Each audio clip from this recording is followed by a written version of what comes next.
사람의 계명을 걷어내는 것이 진리를 회복하는 것이 절대적으로 필요하고 중요한데 과연 어떻게 해야 사람의 계명을 제거할 수 있을까요? 저는 가장 좋은 방법이 개신교 태생의 근거인 칭의의 교리를 재정립하는 겁니다.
하나님의 말씀 함께 보시겠습니다. 오늘 우리에게 주시는 하나님의 말씀은 히브리서 10장 38절 말씀입니다.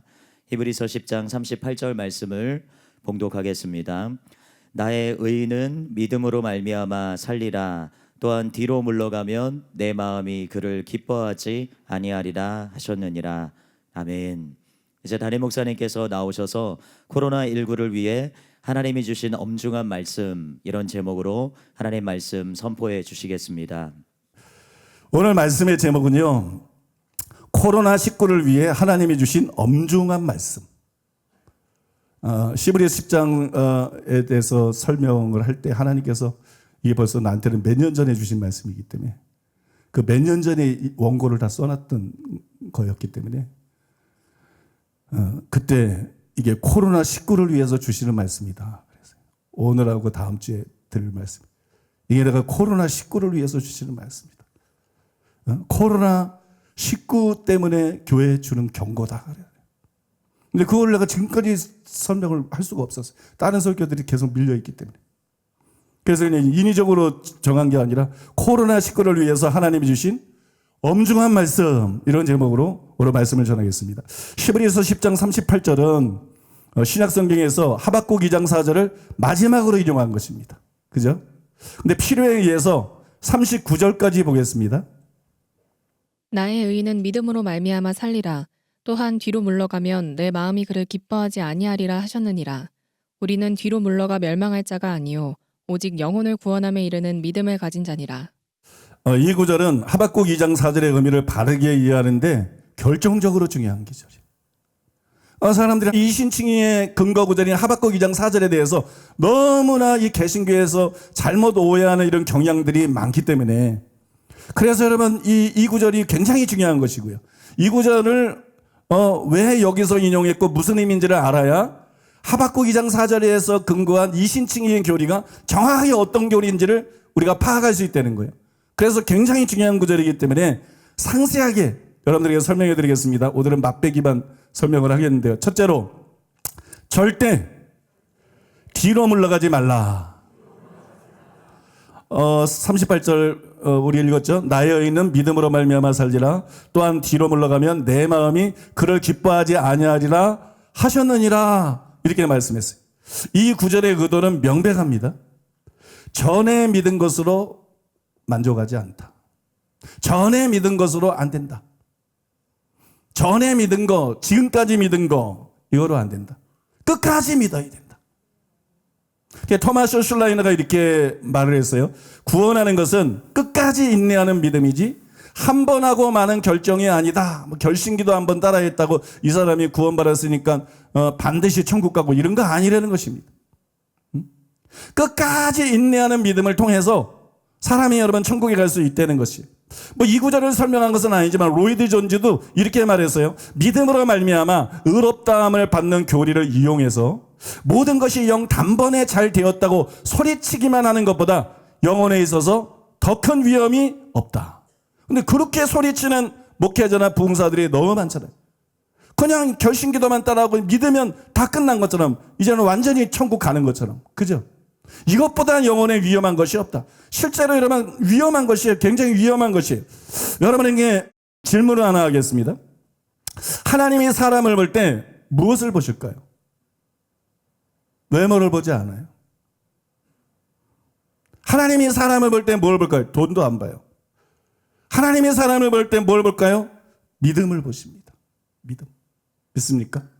하나님 사람을 볼 때 믿음을 보세요.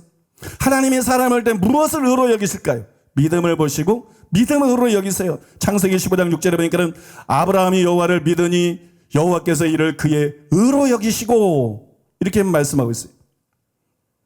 바울은 로마서에서 이 구절을 인용했죠. 로마 4장 3절에서 이 구절을 인용했어요. 그러면서 같은 장에서 믿음을 의로 여기신다고 3번이나 강조를 했습니다. 로마 4장 5절에 보면 믿는 자에게는 그의 믿음을 의로 여기시나니. 또 4장 9절에 보면 아브라함에게는 그 믿음이 의로 여겨졌다. 또 4장 21절 22절에 보니까는 또한 등이 이르실 줄을 확신하였으니 그러므로 그것이 그에게 의로 여겨졌느니라. 확신한 것, 믿음이 의로 여겨졌다. 이렇게 말씀하고 있어요. 이처럼 하나님은 믿음을 보시고 믿음을 의로 여기셔요. 그래서 믿는 자들을 의롭다 하세요. 의롭다함, 칭의. 이 뭐냐? 하나님께서는 믿음을 보시고 믿음을 보시기 때문에 믿음을 의로 여기시기 때문에 믿는 자를 의롭다고 하시는 거. 이게 칭의입니다. 이게 성경에서 말하는 칭의예요. 그런데 믿음에서 뒤로 물러가면, 즉 믿음이 없어지면 어떻게 되겠어요? 믿음을 보시는데, 믿음을 의로 여기시는데, 그래서 의롭다 하시는데 믿음에서 뒤로 물러가 버렸어요. 믿음이 없어져 버렸어요. 어떻게 될까요? 칭의가 유효할까요? 당연히 무효죠. 당연히 무효입니다. 왜냐하면 하나님은 믿음을 의로 여기시는데 믿음이 없어졌으니까 이제 더 이상 그를 의로 여기지 않죠. 더 이상 그를 의롭다고 하지 않죠. 여러분, 이것이 히브리서 저자가 계속적인 믿음의 중요성을 강조한 이유예요. 나의 의인은 믿음으로 말미암아 살리라. 또한 이게 전부가 아니다. 뒤로 물러가면 내 마음이 그를 기뻐하지 아니하리라 하셨느니라. 이렇게 말씀한 이유예요. 여러분, 예수님을 믿어도 배교하면 지옥에 간다는 것은 상식 아닙니까? 상식. 누가복음 8장 12절에서 13절. 길가에 있다는 것은 말씀을 들은 자니 이에 마귀가 가서 그들이 믿어 구원을 얻지 못하게 하려고 말씀을 그 마음에서 빼앗는 것이요. 바위 위에 있다는 것은 말씀을 들을 때에 기쁨으로 받으나 뿌리가 없어 잠깐 믿다가 시련을 당할 때에 배반하는 자요. 그러니까 천국에 가려면 바울이 고백한 것처럼 믿음을 끝까지 지켜야 돼요. 믿었다고 천국 가는 게 아니라 끝까지 믿어야 천국 가는 거예요. 믿습니까? 믿음을 끝까지 지켜야 될 줄로 믿습니다. 우리가 처음 믿을 때, 우리가 처음 믿는 순간 과거는 중요하지 않아요. 하나님은 정말 과거를 묻지 않아요. 과거는 중요하지 않아요. 뭐 사탄 숭배자라도 상관없어. 스님도 상관없어. 무당도 상관없어. 살인자도 상관없어. 성범죄자도 상관없어. 조폭도 상관없어. 우리가 처음 믿을 때 과거는 중요하지 않아요. 그 순간의 믿음만이 중요합니다. 그 순간의 믿음. 그래서 그 믿음을 보시고 하나님께서 믿는 자들을 누구나 의롭다 하십니다. 그런데 여러분, 그 후에도 마찬가지라는 거예요. 언제나 믿음이 중요하다는 거예요. 처음 시간만 믿음이 중요한 게 아니라 언제나 믿음이 중요해요. 과거의 믿음은 과거의 효과가 있을 뿐이지 현재 유효하지 않아요. 어제 먹은 밥은 어제 배부르게 할 뿐이지 오늘을 배부르게 하지 않아요. 과거의 믿음은 과거에 우리를 의롭다 하게 할 뿐이지 오늘 나를 의롭다 하지 않아요. 믿습니까? 항상 하나님의 믿음을 보시기 때문에 현재 유효하지 않아요. 만약에 그렇지 않고 과거의 믿음이 유효하다면 배교자도 천국에 갈 거 아니겠어요? 과거에 믿었으니까. 또 여러분, 한때의 믿음이 중요하다면 불신자 중에도 오래 살았으면 예수 믿을 사람들도 다 천국 보내야 되지 않아요? 불신자 때 죽었다 할지라도. 이게 말도 안 되는 거거든요. 그러니까 죽을 때까지 정말 중요한 게 뭐냐? 현재라는 거예요. 현재. 현재의 믿음이라는 거예요. 믿음을 지키는 것이 중요한 것입니다. 여러분, 성경에 보면 그 중요성을 보여주는 것들이 굉장히 많은데요. 사도행전 14장 22절에 보니까 이 믿음에 머물러 있으라. 믿으면 되는 게 아니야. 믿음에 머물러 있으라. 우리가 하나님 나라에 들어가려면 많은 환난을 겪어야 할 것이라. 환난이 와도 믿음 버리지 말고 믿음에 머물러 있으라. 고린도전서 8장 11절에 보니까 그러면 네 지식으로 그 믿음이 약한 자가 멸망하나니. 믿음이 있으면 다 천국 가나? 믿음이 약한 자가 멸망할 수도 있어요. 우리 때문에, 다른 사람 때문에 시험에 들어서. 골로새 1장 23절에 보니까 만일 너희가 믿음에 거하고 터 위에 굳게 서서 복음의 소망에서 흔들리지 아니하면 그러하리라. 누가 궁극적인 구원 받느냐? 믿은 자가 궁극적을 구원 다 받는 게 아니라 믿음에 거하는 자가 받는다. 살전 3장 5절에 보니까는 이러므로 나도 참다 못하여 너의 믿음을 알기 위하여 그를 보내었노니. 믿음이 막 걱정이 되는 거야. 한번 믿기만 했으면 무조건 천국 가면 믿음에 대해서 걱정할 필요가 없는데 성도들의 믿음이 막 걱정이 되는 거예요. 이는 혹 시험하는 자가 너희를 시험하여 우리 수고를 헛되게 할까 하노라. 설명도 필요 없죠. 디모데전서 1장 19절에 보니까 어떤 이들은 양심을 버렸고 그 믿음에 관하여는 파선하였느니라.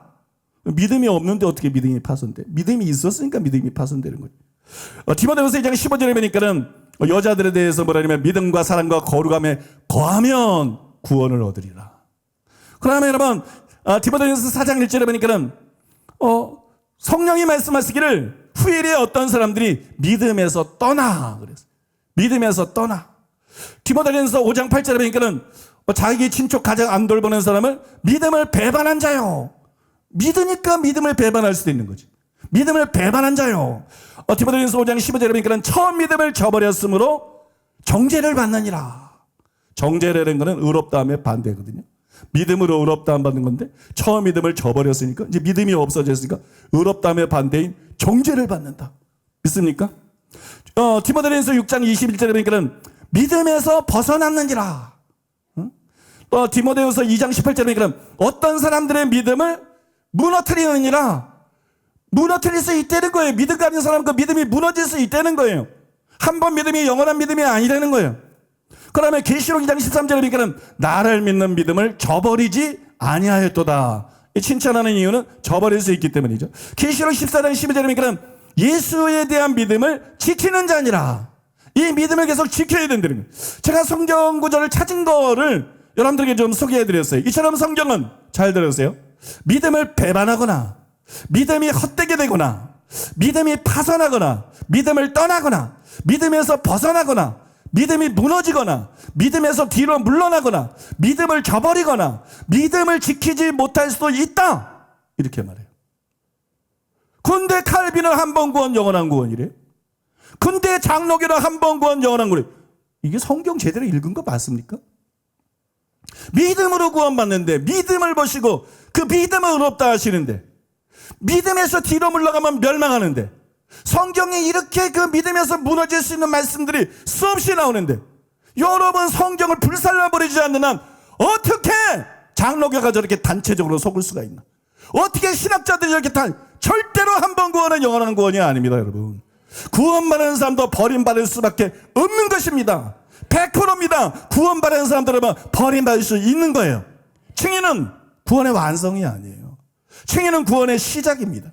칭의를 받았다고 구원이 무조건 확보된 것이 아닙니다. 이것은 여러분 구약 성경의 칭의의 대표적인 구절들인 창세기 15장 6절과 하박국 2장 4절에도 잘 나타나 있는 사실이에요. 이미 살펴본 대로 아브라함은 창세기 12장에서 믿고 의롭다함을 받았습니다. 창세기 15장 6절은 단지 믿음으로 의롭다함을 받는다 이 진리만 보여주는 게 아니에요. 거기서 처음 믿은 게 아니기 때문에 12장에서 믿고 의롭다함 받은 거기 때문에 계속 믿어야 된다고 말씀하고 있는 거예요. 믿습니까? 계속 믿어야 된다. 믿음을 지켜야 된다. 그걸 보여주는 게 여러분 창세기 15장 6절이고 이걸 이용해서 이신칭의를 설명한 겁니다. 바울이. 근데 무슨 한 번 구원은 영원한 구원이라는 말이에요. 말도 안 되는 소리죠. 하박국 2장 4절도 마찬가지예요. 그 구절의 의의는 처음 믿고 의롭다함 받은 사람이 아니에요. 이미 하나님을 믿고 경외하는 사람을 말하는 거예요. 그러므로 이 구절도 단지 믿음으로 의롭다함을 받는다는 진리를 보여주는 게 아닙니다. 계속 믿음으로 살아야 된다는 것을 함께 보여주고 있는 구절이에요. 두 가지를 다 보여주고 있는 구절이에요. 여러분 히브리서 저자가 바로 이것을 간파한 것이에요. 칼빈이 이걸 모르는 거예요. 장로교 유명한 신학자들이 이걸 모르는 거예요. 장로교 목사들이 이걸 다 신자들도 다 속고 있는 거예요. 히브리서 저자가 이걸 파악한 거예요.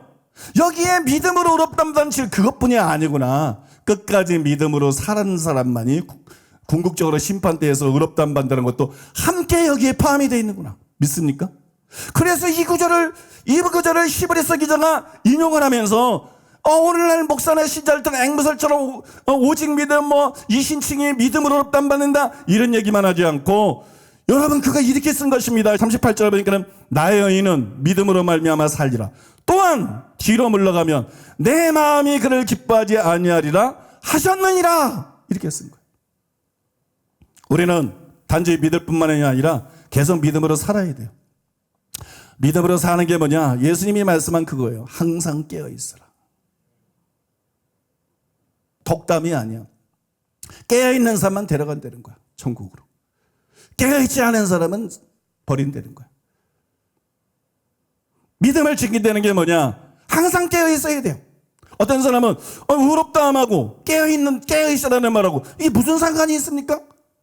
이렇게 여러분 반문할지도 몰라요. 왜 상관이 없죠? 당연히 상관이 있습니다. 왜냐하면 히브리서 저자가 하박국 2장 4절을 인용하기 전에 내가 조금 전에 읽지 않았지만 잠시 잠깐 후면 오시리가 오시리니 지체하지 아니하시리라 이렇게 말했잖아요. 그러면서 하박국 2장 4절을 인용했잖아요. 그러므로 칭의를 단지 예수 믿으면 의롭다함 받고 천국에 간다, 이것으로만 이해하면 안 된다는 거예요. 그런 의미도 있지만 이것으로만 이해하면 안 되고, 여러분 칭의가 학자들이 잘 정리를 한 것처럼 임의의 칭의와 아직의 칭의가 있잖아요. 임의의 칭의와 아직의 칭의가 있기 때문에 우리가 계속 믿음으로 살고 깨어 있어야 천국에 갈 수 있다. 여러분 믿습니까? 우리가 계속 믿음으로 살고 깨어 있는 자만 천국에 갈 수 있다. 이 진리를 알아야 뒤로 물러가지 않아. 이 진리를 모르기 때문에 수많은 목사들이 뒤로 물러가. 수많은 장로들이나 신학대학 교수들이나 신자들이 뒤로 물러가. 천국 갈 줄 알았는데 나중에 보니까 다 지옥에서 물러가. 이 진리를 알아야 정확하게 깨달아요. 뒤로 물러가지 않아요. 믿습니까? 뒤로 물러가지 않고 여러분 깨어 있을 수 있어요. 그래서 정말 궁극적인 구원을 받을 수 있어요. 천국에 들어갈 수 있어요. 그래서 이 진리는 너무 보배롭고 중요한 진리라는 것을 믿으시기 바랍니다. 두 번째로 따라해 보겠습니다. 믿음을 끝까지 지키는 비결. 저는 히브리서 10장 38절에 근거해서 현재적인 믿음의 중요성과 그것이 반드시 행함이 있는 믿음이어야 함을 설명하고 있습니다. 근데 변수가 하나 있어요. 이 장은 배교를 경고하는 내용입니다. 이 장은 배교를 경고하는 내용이에요. 그래서 이 구절이 끝까지 행함이 있는 믿음을 가져야 한다는 것과 무슨 상관이 있느냐? 왜 배교에 대한 말씀을 가지고 끝까지 깨어 있어야 되고 끝까지 행함이 있는 믿음을 가진 사람만 천국에 들어간다는 이런 말을, 의미를 끌어내느냐? 이런 반론이 있을 수 있어요. 그러나 여러분 자세히 보시면 이 장은 배교와만 관계 있는 게 아니에요. 이 장의 요지는 뒤로 물러가지 말고 끝까지 믿음으로 살아야 된다는 것이에요. 그런데 여러분 배교만 뒤로 물러가는 것이 아니에요. 왜냐하면 믿음은 예수님을 주님으로 모시고 그 뜻대로 사는 것입니다. 그래서 배교한 것도 뒤로 물러나가는 것이지만 배교하지 않았다 할지라도 타락하면, 습관적인 죄에 빠지면 그것도 여러분 믿음을 지키지 못하고 믿음이 파산한 것이고 믿음에서 여러분 뒤로 물러간 것이에요. 그래서 이 장은 문자적으로 보면 배교에 대한 말씀이지만 단지 배교에 대한 말씀이 아니다. 믿습니까? 단지 배교에 대한 말씀이 아니고 행함 있는 믿음을 끝까지 지켜야 되는 것, 행함 있는 믿음을 끝까지 고수해야 되는 것과도 관계가 있는 말씀이라는 것을 믿으시기 바랍니다. 여러분 한편 양용희 교수님은 히브리서 10장 38절에 대해서 이렇게 썼습니다. 나의 의인에게는 두 가지 반응이 열려 있다. 첫째, 믿음의 반응인데 그러한 자는 살 것이다. 둘째로는 뒤로 물러나는 반응인데 그러한 자는 하나님이 기뻐하지 않으시며 따라서 심판의 대상이 될 수밖에 없다. 이처럼 본 인용구는 25절에서 언급된 공동체 예배 모임으로부터 물러나는 습관에 젖어 있는 자들에게 강력한 도전이 되었을 것이다. 저는 이 마지막 부분이 특히 중요하다고 생각하는데요. 이처럼 본 인용구는 25절에서 언급된 공동체 예배 모임으로부터 물러나는 습관에 젖어 있는 자들에게 강력한 도전이 되었을 것이다.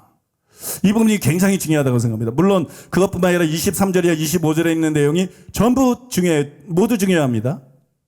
또 약속하신 이는 미쁘시니 우리가 믿는 도리의 소망을 움직이지 말며 굳게 잡고 서로 돌아보아 사랑과 선행을 격려하며 모이기를 패하는 어떤 사람들의 습관과 같이 하지 말고 오직 권하여 그날이 가까움을 볼수록 더욱 그리하자.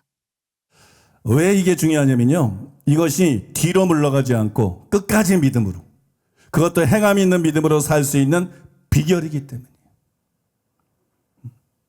어떻게 해야 우리가 뒤로 물러가지 않을 수 있나? 어떻게 해야 우리가 끝까지 믿음을 지킬 수 있나? 어떻게 해야 우리가 끝까지 행함 있는 믿음을 가지고 살 수 있나? 이 비결이 여기 세 가지로 나와 있어요. 그래서 이거는 어느 시대나 중요합니다. 모든 시대의 모든 그리스도인들에게 중요하지만 코로나19가 아직 끝나지 않은 이때를 살고 있는 우리들에게는 7배나 더 중요한 것이, 7배나 더 중요한 말씀이에요. 그래서 여러분 설명해 드릴 때 관심을 가지고 들으시기를 바랍니다. 첫째로 따라해 보겠습니다. 믿는 도리의 소망을 굳게 잡자. 23절에 보니까 또 약속하신 이는 미쁘시니 우리가 믿는 도리의 소망을 움직이지 말고 굳게 잡고 이랬어요. 여러분 토마스 슐라이너가 말한 대로 믿는 도리, 여기 나오는 믿는 도리는 믿음, 그 신자들이 진리로 인정하고 있는 교리를 가리키는 거예요. 참된 진리, 이 교리를 가리키는 거예요. 또 여러분 믿는 도리의 소망, 그런데 성경에서 이 소망이라는 말은 궁극적인 구원과 관계가 굉장히 깊습니다. 예수님의 재림을 기다리는 거, 구원의 완성을 기다리는 거하고 굉장히 관계가 깊습니다. 근데 여기서 히브리 저자가 뭐라 하냐면 믿는 도리의 소망을 움직이지 말며 굳게 잡으라. 믿는 도리의 소망을 움직이지 말고 굳게 잡으라. 무슨 말입니까? 궁극적인 구원을 목표로 삼아라. 이 세상을 잠깐 이 세상을 살아갈 때 궁극적인 구원을 목표로 삼아라. 너의 목표가 바뀌지 않도록 해라. 한눈 팔지 않도록 해라. 끝까지 죽을 때까지 궁극적인 구원을 목표로 살아라. 끝까지 죽을 때까지 궁극적인 구원을 목표로 삼아라. 여러분의 목표가 무엇이에요? 만약 그것이 궁극적인 구원이 아니라면 여러분들은 언젠가 뒤로 물러갈 자들이에요. 지금 교회에 와 있는 게 중요한 게 아니에요. 지금 설교 듣고 있는 게 중요한 게 아니에요. 지금 열심히 사역하고 있는 게 중요한 게 아니에요.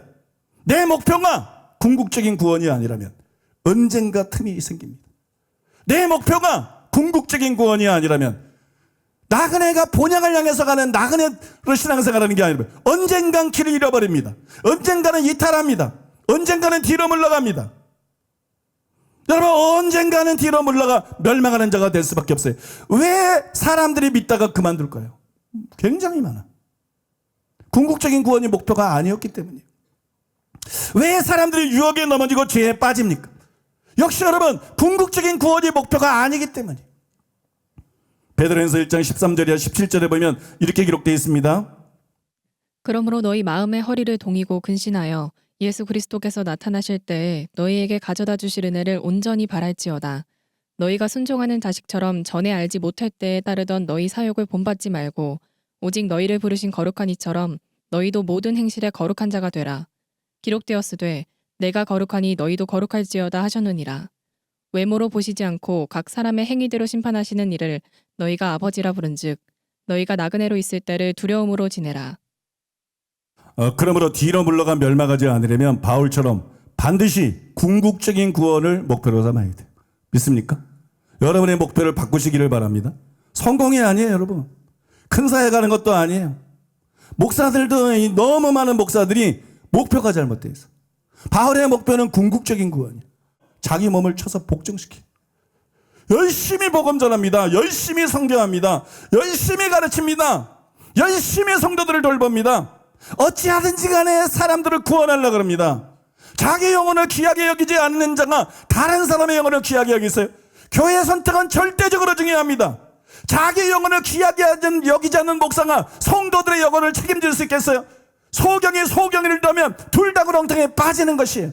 가는 길이 다른 거예요. 목적지가 다른 것이에요. 여러분 믿습니까? 바울은 여러분 자기 선교도 열심히 하고 잘했지만 성공에 만족하지 않아요. 다른 사람에게 복음을 전파하고 난 다음에 자기는 도로 보림이 될까봐 자기 몸을 쳐서 복종시킵니다. 자기 몸을 치지 않는 사람 다 가짜예요. 자기 몸을 치지 않는 목사는 다 가짜예요. 자기 몸을 치지 않는 성도들도 다 가짜예요. 장로도 다 가짜예요. 권사도 다 가짜예요. 바울이 자기 몸을 쳐서 복종시키면서 버림받정에서 신앙생활하면서 성도들에게 말하잖아요. 나 있을 때마다 나 없을 때도 항상 복종하여 두렵고 떨림으로 너희 구원을 이루라. 그렇지 않으면 구원을 잃어버릴 수 있다. 멸망할 수 있다. 너희 구원을 이루라. 이게 여러분 신앙생활의 기본입니다. 믿습니까? 이게 신앙생활의 기본이에요. 그러니까 여러분 궁극적인 구원이 나의 목표가 돼야 뒤로 물러가지 않는 거지. 그냥 열심히 신앙생활 한다고 뒤로 물러가지 않는 거 아니라는 거예요. 여러분 궁극적인 구원을 여러분의 목표로 삼으세요. 성공 아무것도 아닙니다. 하면 더 좋지만 여러분 성공하고 궁극적인 구원을 바꿀 수 없습니다. 그 무엇하고도 궁극적인 구원을 바꿀 수 없습니다. 죽인다 그래도 목숨을 내놓고 궁극적인 구원을 지켜야 되는 것이에요. 믿습니까? 궁극적인 구원이 여러분의 편치 않은 목적이 되면 뒤로 물러가지 않아요. 근데 이 목표가 바르지 않으면 뒤로 물러갑니다. 두 번째로 따라해 보겠습니다. 사랑과 선행을 격려하자. 24절에 나오죠. 서로 돌아봐 사랑과 선행을 격려하며. 이 신앙생활 때 바른 초점보다 중요한 게 없어요. 왜냐하면 배교뿐만이 아니라 타락도 뒤로 물러가는 거예요. 그러니까 우리가 어디에 초점을 맞춰야 되겠어요? 궁극적인 구원을 목표로 삼고 여러분, 사랑과 선행에 초점을 맞춰야 되는 거야. 말씀만 많이 한다고 다가 아니고, 기도만 많이 한다고 다가 아니고, 봉사만 열심히 한다고 다가 아니고, 또는 여러분 전도만 많이 한다고 다가 아니고, 은사나 사역을 열심히 한다고 다가 아니고, 중요한 건 뭐냐? 사랑이 있느냐 이거예요. 사랑이 있느냐, 선행이 나타나느냐 이거예요. 이게 진짜의 표식이에요. 올바로 신앙생활하는 사람은 성경에 보세요. 하나님이 인정하는 참 믿음이 무엇인가요? 갈라디아서 5장 6절이니까 사랑으로서 역사하는 믿음 뿐이니라. 다른 믿음 없어. 믿는다 그러는데 사랑이 없다? 무조건 지옥 자식이야. 믿는다 그러는데 목사나 신자나 이기적이다. 그건 마귀 자식입니다, 여러분. 사랑으로서 역사하는 믿음 뿐입니다. 또 야고보서에 뭐라 했어요? 행함이 따르는 믿음 뿐인 거예요. 여러분, 믿음은 사랑으로서 역사하는 믿음과 하나님이 인정하는 믿음은 행함이 있는 믿음이, 믿음이 있느라고 행함이 없으면 무슨 일이 있으리요? 그 믿음이 능히 너를 구원하겠느냐? 못한다는 거잖아요. 그건 궁극적인 구원이거든요. 행함으로 구원을 받는다는 얘기가 아니라 믿어 순종케 하나니 반드시 믿음에는 순종이 따라야 되는데, 그게 안 따르는 믿음으로 네가 궁극적인 구원을 받을 수 있겠느냐? 그게 안 따르는 믿음으로 네가 천국에 들어갈 수 있겠느냐? 결코 그럴 수 없다고 성경이 단언하고 있는 것이에요. 그러니 신앙생활하면서 우리가 제일 관심 가져야 되는 게 뭐예요? 사랑이에요. 사랑. 하나님 사랑하는 거, 서로 사랑하는 거, 이웃 사랑하는 거, 가난한 자 사랑하는 거, 원수와 핍박자까지 사랑하는 거. 이게 우리의 최고의 관심사가 돼야 돼. 그 다음에 선행이에요. 말로만 하는 게 아니라 어려운 사람 있으면 구제하고 도와주고 선교도 하고 나눠주고 베풀고 봉사도 하고 섬기기도 하고. 여러분 믿습니까? 그러니까 양과 염소의 비유에서 작은 자를 찾아본 사람만 양이라 그러잖아. 열심히 섬교하고 열심히 구제한 사람만 양이고 나머지는 염소라 그러고 지옥에 간다 그러잖아. 신앙은 여러분 그냥 고백하고 교회 왔다 갔다 그러는 이게 아닙니다. 신앙은 생명이고 신앙은 삶입니다. 삶. 그래서 여러분 참된 믿음에는 반드시 사랑이 나타나게 돼 있고 참된 믿음에는 반드시 행함이 나타나게 되어 있는 것이에요. 토마스 슐라이너는 이렇게 말했습니다. 사랑은 그리스도인 제자도의 표지요 신자들에게서 나타나야 할 최상의 덕목이다. 믿음을 끝까지 견디는 자들은 또한 사랑에도 끝까지 견딘다. 사랑은 그저 감정이나 느낌이 아니다. 사랑은 선행으로 나타난다. 살아있고 활력있는 믿음의 표현인 이런 선행은 최종적인 구원을 위해 필요하다. 그러므로 우리는 사랑과 선행에 초점을 맞추고 우리가 서로 만나서 뭘 격려해야 돼요? 사랑하도록 서로 격려해야 돼. 사랑하도록 서로 격려해야 돼. 선행하도록 서로 격려해야 돼. 믿습니까? 단순히 성경 공부하도록 격려하는 게 아니고 단순히 은사 사역하도록 격려하는 게 아니라 사랑하도록 격려해야 돼. 선행하도록 격려해야 돼. 우리가 신앙생활하면서 신앙 연자가 오래되면서 자꾸 말씀에 대한 지식이 자라고 자꾸 은사나 능력이 강해지고 이게 중요한 게 아니야.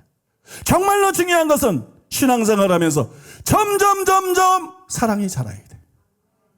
신앙생활하면서 점점 선행이 자라야 돼. 사랑이 증가해야 됩니다. 선행이 증가해야 됩니다. 세상의 빛이 되어야 됩니다. 세상의 소금이 되어야 됩니다. 여러분 그리스도의 향기가 되어야 됩니다. 그게 진짜 신앙생활인 것이에요. 이래야 우리가 뒤로 물러가지 않는 거예요. 배교뿐만 아니라 타락도 뒤로 물러가는 것이기 때문에 이렇게 신앙생활해야 뒤로 물러가지 않는 것이지 뭐가 결단한다고 되는 거 이런 거 아닙니다. 이건 실제적인 문제입니다.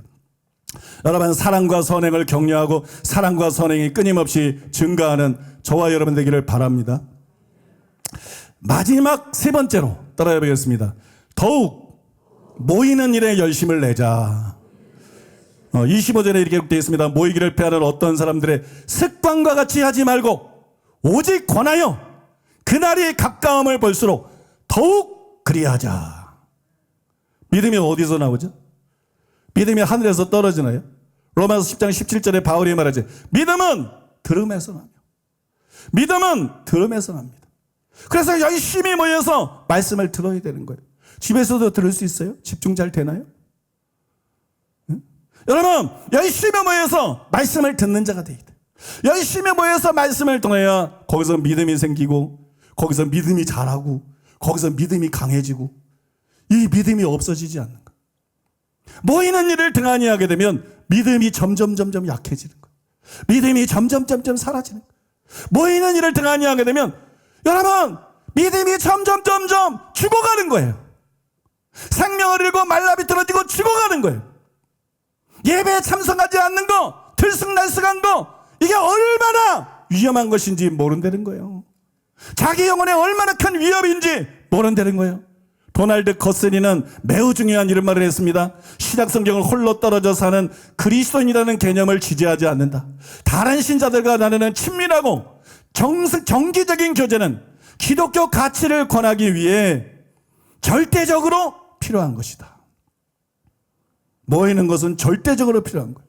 모이는 것은 선택사항이 아니 무교회주의는 잘못된 것이 부득이한 경우를 제외하고 교회에 나오지 않고 집에서 유튜브로 편하게 예배드리려는 이런 마음은 굉장히 잘못된 것입니다.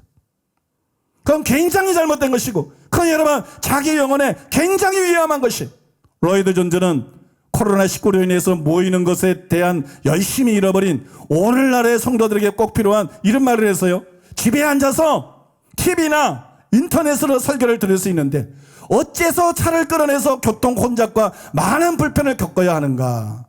내가 겁내는 것은 방송이 사람으로 하여금 하나님 집에 오는 것을 나약하게 만들고 다른 습관을 길러준다는 것이다.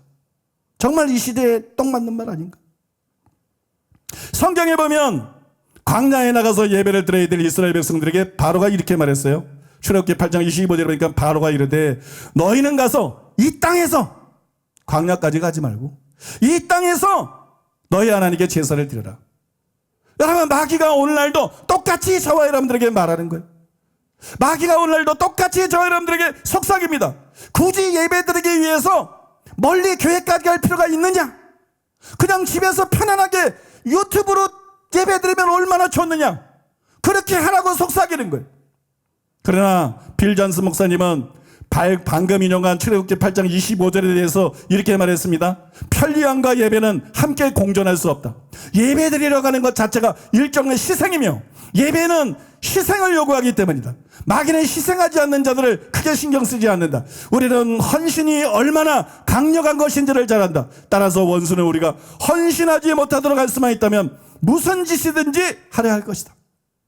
원수 마귀는 저와 여러분들이 예배에 빠지게 만들기 위해서 예배에 참석하지 않게 하기 위해서 무슨 일든지 할 것이 되는 거예요.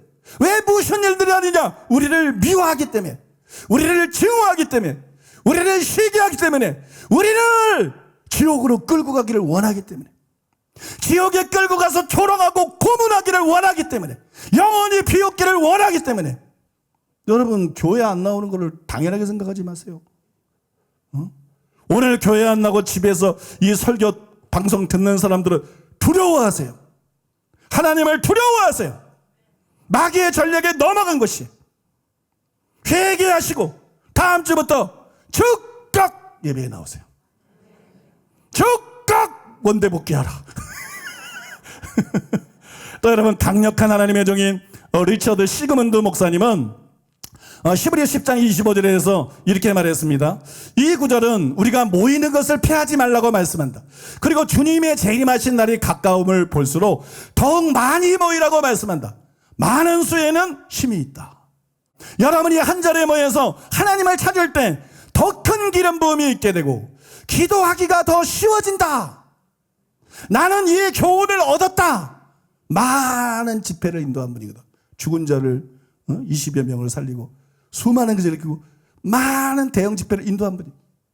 나는 이 교훈을 배웠다. 이게 실제라는 거예요, 여러분. 이 외에도 생각해 보세요. 사자나 늑대가 누구를 노릴까요? 사자나 늑대가 누구를 노리고 공격해서 잡아먹습니까?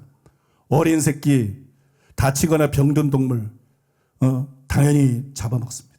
그런데 여러분, 또 누구를 잡아먹느냐? 무리에서 이탈해서 혼자 있는 동물이에요.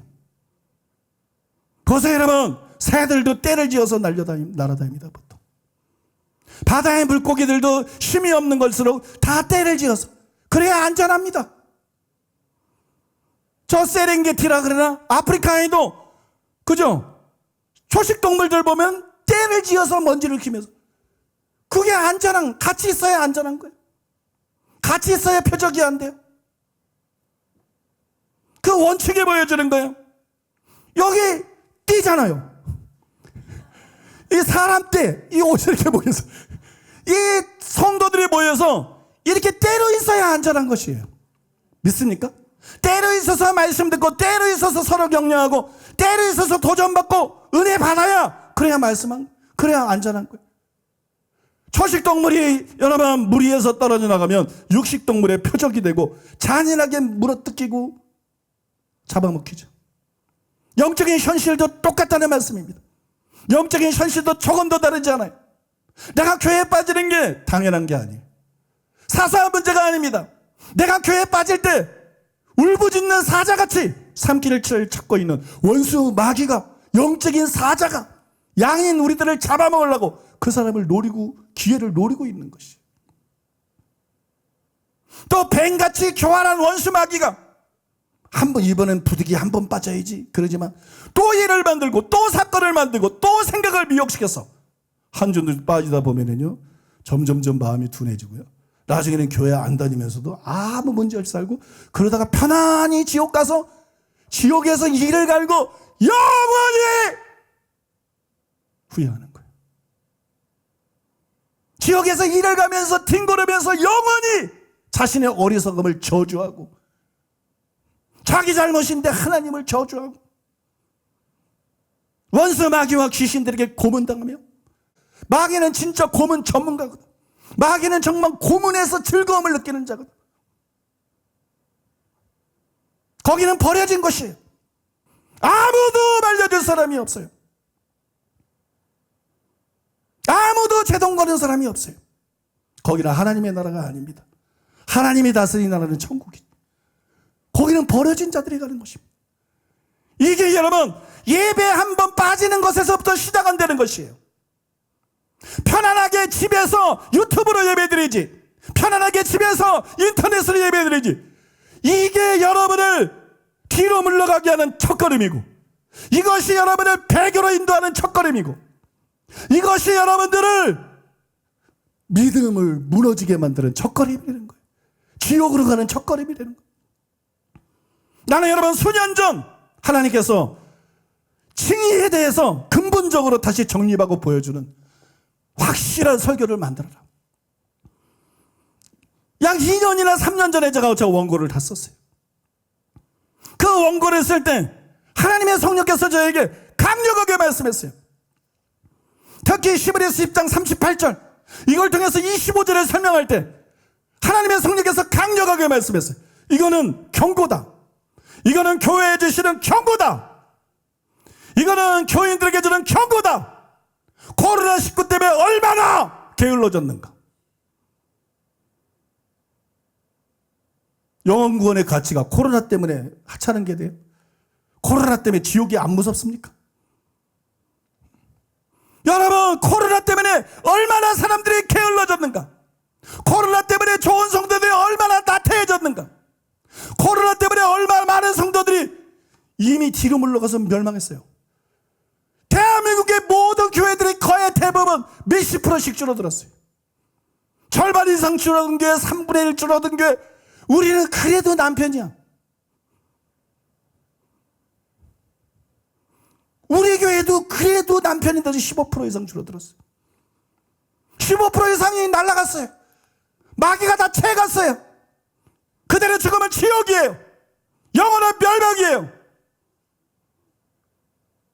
나는 이 문제를 아주 심각하게 말씀하지 않을 수 없어요. 이거는 코로나19 때문에 주시는, 한국교회에 주시는, 전 세계 교회들에게 주시는 하나님의 경고다. 게으름을 회개하라. 나태함을 회개하라. 예배 빠지는 것을 회개하라. 집에서 편안하게 소파에 앉아서 형식적으로 예배드리는 것을 회개하라. 하나님을 경외하지 않는 것을 회개하라. 하나님 앞에 합당하게 신령과 진정으로 예배하지 않는 자를 회개하라. 그렇지 않은 자들은 뒤로 가게 될 것이다. 물러가게 될 것이다. 그렇지 않은 자들은 결국 침륜에 빠지게 될 것이다. 그렇지 않은 자들은 결국 배교하게 될 것이다. 그렇지 않은 자들은 결국 스스로 믿음을 잃어버릴 것이다. 자기 영혼을 잃어버릴 것이다. 그리고 지옥에 던져질 것이다. 지옥에서 자신의 게으름과 나태함을 영영히 후회하며 뒹구르게 될 것이다.